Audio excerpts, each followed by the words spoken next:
Right now, somewhere in the world, an international student is about to make a decision that could complicate their entire Australian pathway. And they don't even know it yet. They're planning to fly to Bali for a week, apply for a new visa from there, and fly back in. A few years ago, that move was completely normal. In 2026, depending on how the application goes, it could leave them unable to return to Australia at all. In this video, I'm going to walk you through exactly what changed this year across student visas, worker visas, family visas, and even the appeals system, because almost everything shifted at once. And most people trying to navigate Australian immigration right now are still working off outdated information. Most people assume immigration rules move slowly, a small tweak here, a fee bump there. That's usually true. This year has been different. Australia introduced some of the most significant immigration reforms seen in recent years.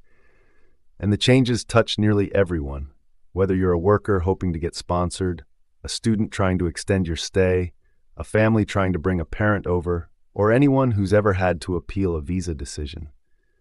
Everything in this video comes from official Department of Home Affairs data, actual legislation passed through Parliament, and published government statistics. Let's start with workers, because this is where the biggest structural change happened. The old temporary skills shortage visa, the 482 most people still refer to by habit, doesn't exist anymore. It's been replaced entirely by the skills in demand visa. Same number, completely different system underneath it. Here's what actually changed for workers. The old flat minimum salary that barely moved for a decade has been replaced by 3 separate income thresholds depending on which stream you fall into. If you're in the core skills stream, the minimum is now sitting around $79,500. If you're in the specialist skills stream, which covers higher paid professional and executive roles, the threshold jumps to roughly $146,700. And there's a third higher threshold, close to $190,000. That matters specifically for older applicants trying to access an age exemption when transitioning to permanent residency. Now here's the part that quietly affects a lot of workers who don't realize it until it's too late. These thresholds go up every single year in July, tied to national wage growth data. If your salary was set a year or two ago and never adjusted, there's a real chance it's fallen below the new floor without anyone noticing, and that can block your next visa renewal or your transition to permanent residency entirely. This is sometimes called salary creep, and it's one of the quieter risks in the current system. There's good news buried in these changes too, though. The minimum work experience required to qualify dropped from 2 years down to just 1.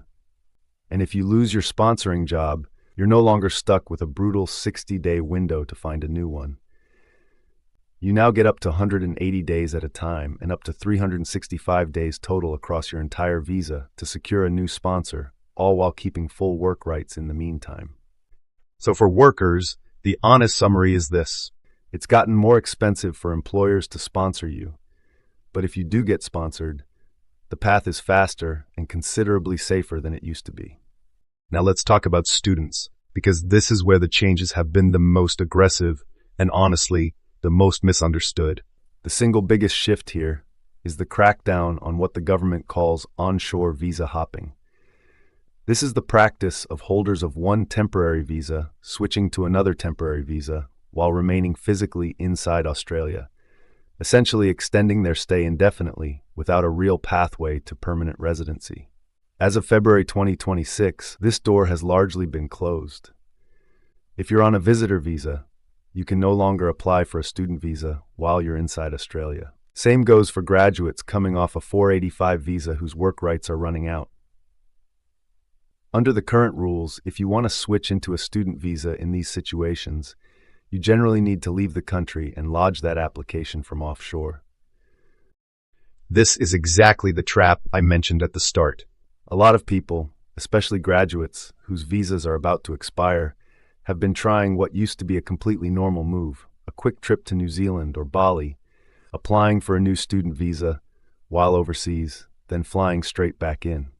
In 2026, this kind of pattern may attract closer scrutiny from the department's risk screening systems. And here's the part that makes it genuinely risky. If that offshore application gets refused, there's no oral hearing, no in-person appeal, and depending on the circumstances, potentially no straightforward way back into Australia. Consider the example of an international graduate coming off his 485 visa with about 6 weeks of work rights left, who tried exactly this strategy, a short trip to book his application from offshore. His visa was refused over a documentation gap that might have been easy to clarify in person under the old system. Under the new one, there was no hearing to clarify anything. He was stuck offshore, unable to return. That leads into something else that changed dramatically this year: how visa refusals actually get appealed. The old tribunal that used to hear these cases was abolished, and a new one replaced it. That part sounds administrative, and mostly it is, except for one major change buried inside it. For student visa refusals specifically, appeals are now decided entirely on the papers. No hearing, no opportunity to explain yourself in person. A tribunal member reviews your written documents alone in their office and makes a decision based purely on what's on paper. This applies to the categories currently covered under these review arrangements, with other visa types potentially added over time.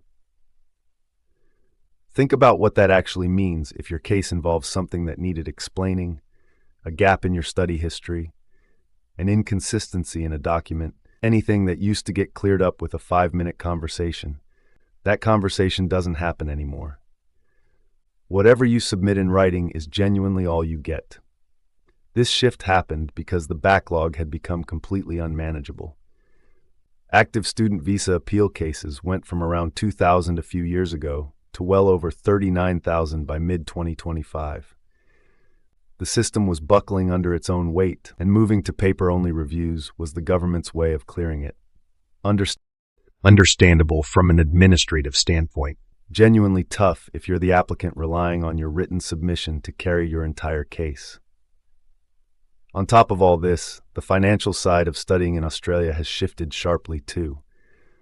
Student visa fees have climbed significantly over the past 2 years, and Australia's application fee is now among the highest in the world for this type of visa, well above comparable fees in the UK, the US, or Canada. There's also a new prioritization system worth knowing about. Universities and colleges get an annual quota tracked by the government. Once an institution crosses roughly 80% of that quota, every new application connected to that provider automatically drops into a slower processing queue. So if you're applying to a large, popular metropolitan university that's already close to its cap, you could be waiting considerably longer than someone applying to a regional university or TAFE that still has capacity. That's genuinely useful information most applicants never think to check before choosing where to apply. There's another detail that's tripped a lot of applicants up. The written statement students need to submit changed format entirely.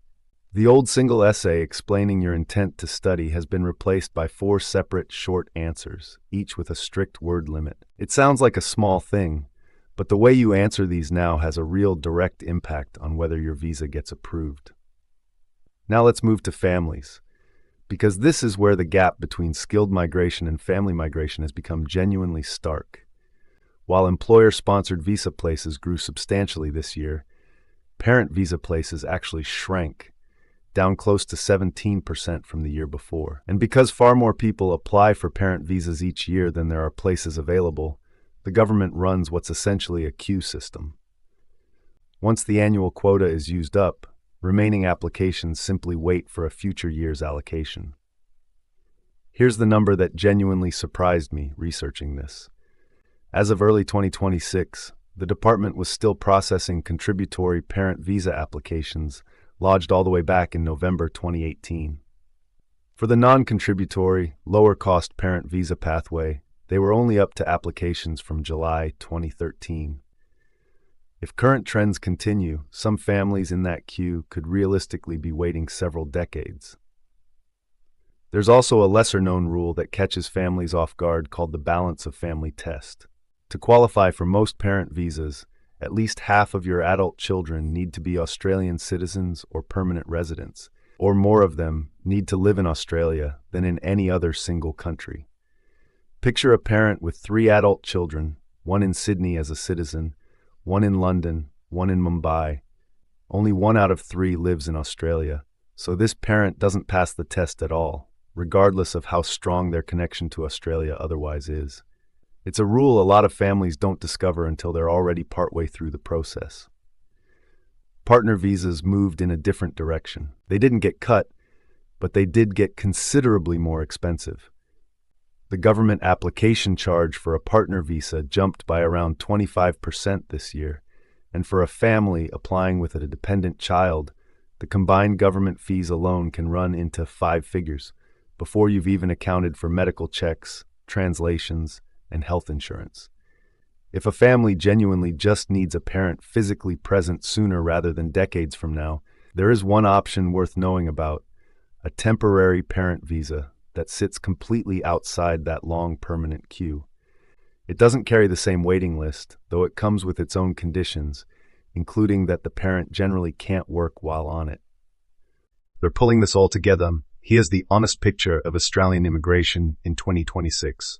If you're a skilled worker, the system got more expensive on the employer's side, but genuinely fairer and faster once you're actually in it. If you're a student, the fees are higher, the rules around switching visas onshore are considerably stricter, and if you ever need to appeal a decision, your written application now needs to do all the work a face-to-face hearing used to do. And if you're trying to bring family members over, particularly parents, patience isn't optional anymore. It's close to mandatory, unless you look seriously at the temporary options available in the meantime. None of this means these pathways are closed. It means the margin for error has genuinely narrowed across almost every category. Getting your paperwork complete and accurate the first time matters more now than it probably ever has. As always, immigration rules and figures shift fairly often, so before making any major decisions, check the Department of Home Affairs website directly, or speak with a registered migration agent who can look at your specific situation. If you're currently navigating any of these pathways, student, worker, or family, let me know in the comments which one you're dealing with. If enough people are facing the same challenge, I'll make a dedicated step-by-step guide for that pathway.